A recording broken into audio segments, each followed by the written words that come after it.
Более четверти миллиарда рублей за обучение несуществующих студентов.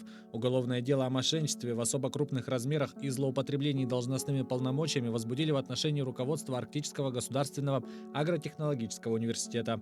По сообщению региональной прокуратуры, вузом в период с 2016 года по настоящее время из федерального бюджета незаконно получено более 250 миллионов рублей для обучения 136 несуществующих студентов на бюджетной основе по различным специальностям. Кроме того, Следственным комитетом Якутии в отношении ректора, являющегося депутатом, возбуждено уголовное дело по статье «Злоупотребление служебными полномочиями». Дела соединены в одно производство. Ректор на данный момент задержан. Выделенные из федерального бюджета денежные средства расходовались на иные цели, которые предстоит выяснить в ходе следствия.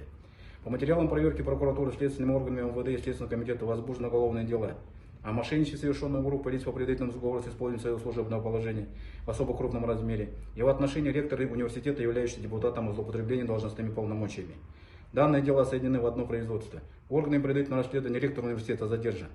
В настоящее время по уголовному делу проводятся следственные мероприятия. Ход его расследования находится на контроле прокуратуры республики.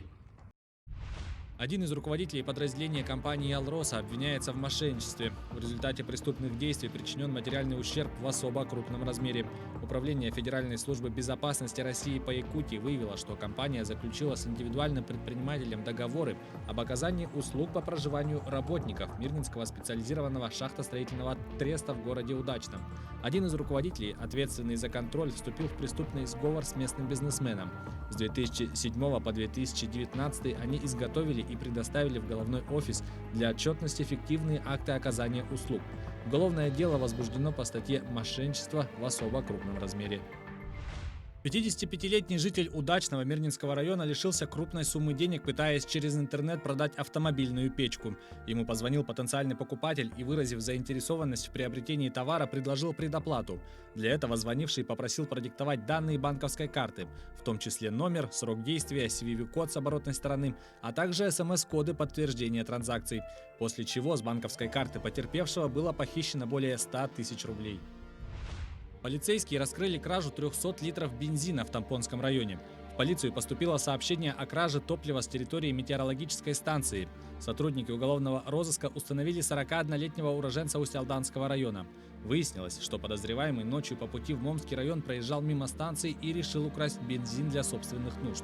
Обнаружив на территории склад с горюче-смазочными материалами, злоумышленник свободно проник туда и наполнил баки своей автомашины горючим, хранившимся в бочках, а также похитил оттуда 20-литровые канистры с бензином. Таким образом, общий объем похищенного составил 300 литров. Работники учреждения заметили следы автомобильных колес и сообщили в полицию. В отношении фигуранта возбуждено уголовное дело. Дверь в квартиру открываем, 10 секунд даю, еще раз говорю. 9.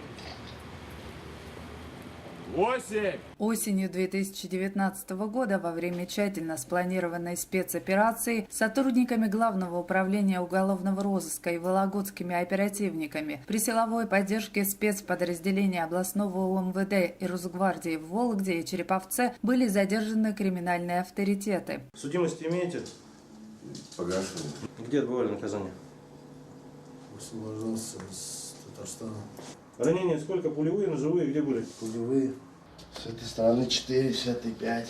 Следственной частью Следственного управления МВД России по Вологодской области завершено расследование уголовного дела по признакам состава преступления, предусмотренного статьей 210 прим. 1 Уголовного кодекса Российской Федерации в отношении 5 лиц по факту занятия высшего положения в преступной иерархии, которые имели криминальный статус вор в законе, смотрящий за городом Череповец, смотрящий за городом Великий Устюг, смотрящий за городом Вологда и положение за исправительной колонией. По версии следствия, криминальные лидеры влияли на положение дел в преступном мире. Извлекая из своего статуса личную выгоду, авторитеты совершили преступления против общественной безопасности и нормального функционирования государственных, коммерческих, гражданских и других отношений. В настоящее время прокурором Вологодской области утверждено обвинительное заключение и уголовное дело направлено в суд для рассмотрения по существу. Статья о занятии высшего положения в преступной иерархии новая в законодательстве России. Она появилась в Уголовном кодексе весной прошлого года. Суд над вологодскими криминальными авторитетами будет одним из первых в стране. 5 фигурантам уголовного дела в возрасте от 31 до 61 года грозит лишение свободы до 15 лет с выплатой крупного штрафа.